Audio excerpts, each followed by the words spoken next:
कार्य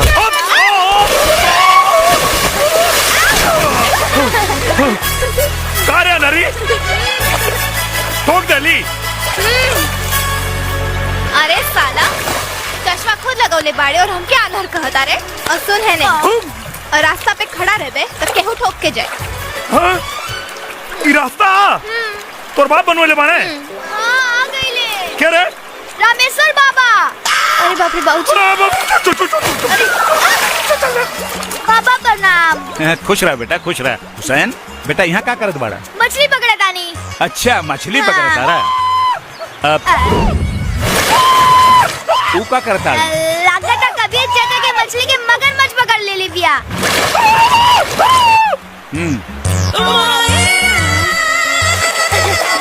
का भाई कबीर चाचा? अरे पता न केने चल गई रे।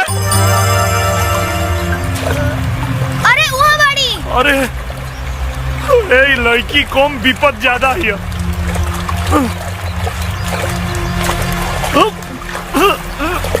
निकलल निकलल है कोमल। कोमल अरे उठना रे। ए, देखना लागत पानी पी ले बिया। तो निकालो। कहाँ निकला था? अरे पीठ पे दबाइले से पानी निकली। पेट पे दबाओ।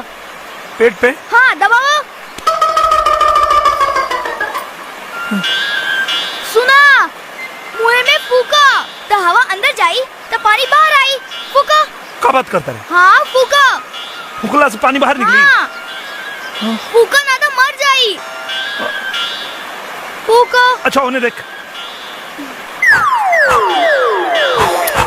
अरे मुंह से मुंह लगा के फूका। दूर से थोड़े।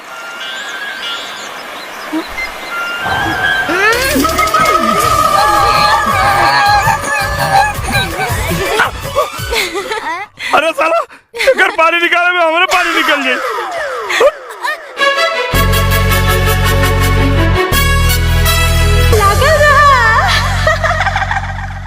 काजल भाऊजी ई क्या करत रहले है?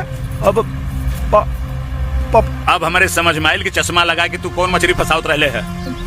तू एक शरीर छू के एकरा का पवित्र कर देले। ए चल चल घरे चल चल।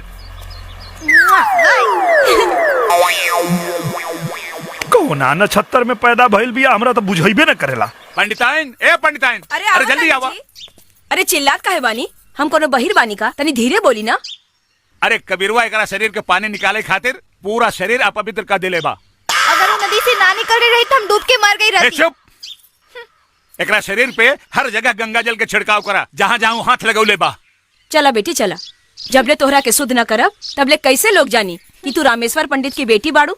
हाँ जा ले जा भीतर ले जा।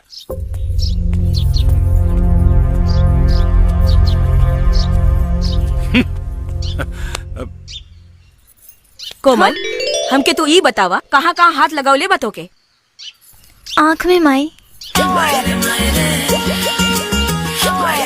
रामेश्वर पंडित के बिटिया पोखरा में नहा रहल बिया। अरे पता ना कहाँ ससुर कहाँ कहाँ हाथ लगौले होई। हाथ पे माई।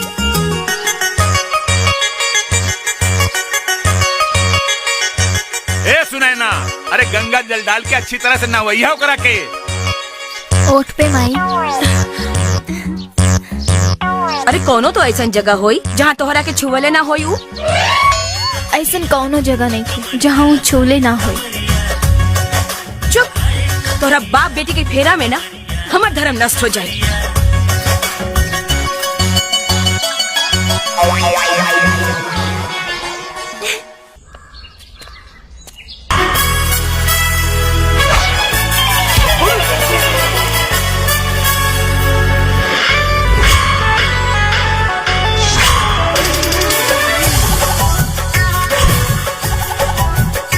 काहे मरलू है? बॉडी के मजबूती देखत रहनी है। अरे तो तोरा बॉडी की मजबूती चेक करे खातिर के यह जगह मिलल हा। तो जगह बदल के देखी। अरे पहरावा पोशाक एकदम शालीनता के साथ।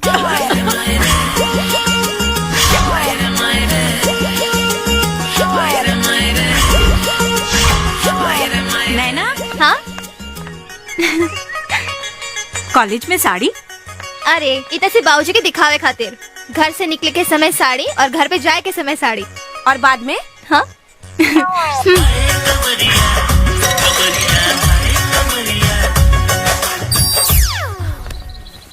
कोमल हमार सहेली बाड़ी, हमरा के मालूम बा उनका शालीनता के बारे में।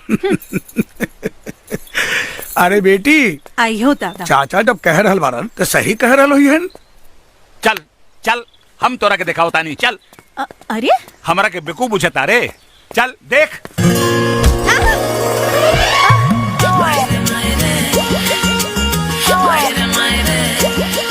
ये आवाज कहाँ से आयल रहे?